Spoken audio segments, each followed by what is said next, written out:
We feel this panic, this sense of being crazy busy, and everyone is busy. And we get on this conveyor belt, as I call it, and we all imagine there are these empty boxes. And your job is to pack each box with as many activities as you can, getting through the day. And so a day for you might feel something like this. You're asleep, all cozy in your bed.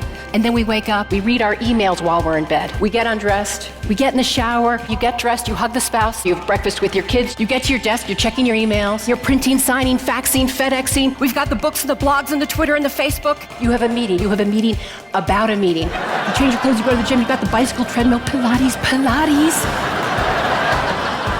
Do you take a yoga class to calm down? But while you're in yoga class, you're checking your messages.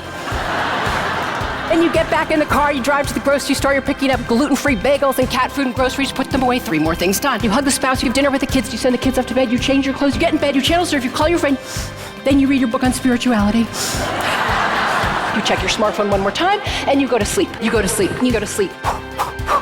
That was a good day. And that's just Sunday.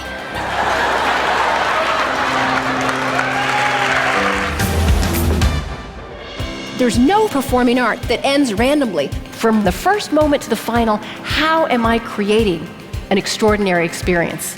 And film, we have this first moment, where something begins, and then we take someone all the way to that final moment. Think of your business. Think of businesses you've been to. When people arrive in a doctor's office, you've all had this experience, there's someone at the front desk like this. That's the first moment. You come into the office and there's someone like this. I always say those people are not receptionists, they're rejectionists. And so if you have a business, you think that first moment has got to communicate the through line, whatever your through line is, and it's got to go right to the final moment. So if you want your people in your life to feel taken care of, you think, what is that final moment?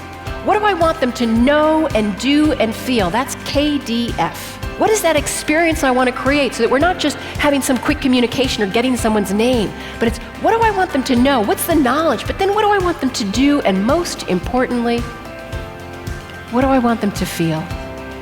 There are a whole series of techniques around this. I call them stage and screen strategies to transform your business, to create an amazing scene, to stage things and light things properly, and send someone off into the final moment the way you want them to feel.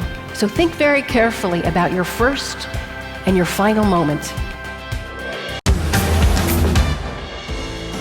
You have a unique background, you have unique experiences, and that ultimately could be your distinguishing value proposition. It could be what people come to you for. They say, he's not like everyone else in construction. She's not like everyone else in IT. They do it differently. They do it in their own way. That is your unique selling proposition, your USP. It's what distinguishes your brand. I always say brand with your passion. Do it your own way. We often want to choose a path from the outside in. Like I said, everyone else is doing it. In your community, whatever your nationality, whatever your race, it happens across the planet. People start doing it like everyone else. And how do you honor the past, but to create the future? That is the challenge. To innovate, to create, and still honor what's come before. And people will pressure you in all kinds of ways, even the most well-intentioned, your family and your friends. So you have to trust your path. And when your indecision is there and your through line is hidden, it shows up as intuition. That's your through line trying to get your attention. People always ask you, what's your plan? Where do you want to be in 1 year, 2 years, 5 years? What do you do when you're not sure? Well, I think the answer really is to risk forward. Now, years ago, I studied with the great legendary mime, Marcel Marceau, and there was a type of movement he taught us, which was weight forward onto one foot, a little off balance, and heart open. I've come to think of it really as a philosophy for life and work. How we can move forward, a little off balance, heart open, heading into the unknown. Stanislavski, the great Russian theater artist, said that every character in a film or a movie is driven by a force. It's this force that moves them through the play. And I like to think of this like you in your life. What is the force that's moving you through your life? And everything should be contributing to that. You see these arrows, all your actions are contributing to that through line. So I think of it also like your noble intent. What makes your life noble? If you're in technology, is it really about the technology, or is it about helping people connect and communicate? If you're in nutrition and health and diet, is it really about the foods people eat? Or is it really about helping people be their best so that they can live their dreams? Because it's never about the transaction. It's about what is transcendent, what really you are in the business of, and you want to connect to that. That is your noble intent, your through line. If you're presenting to a company or a team and you're thinking you're nervous, and I've had this with clients, they think, oh, I'm so nervous, I want to prove myself.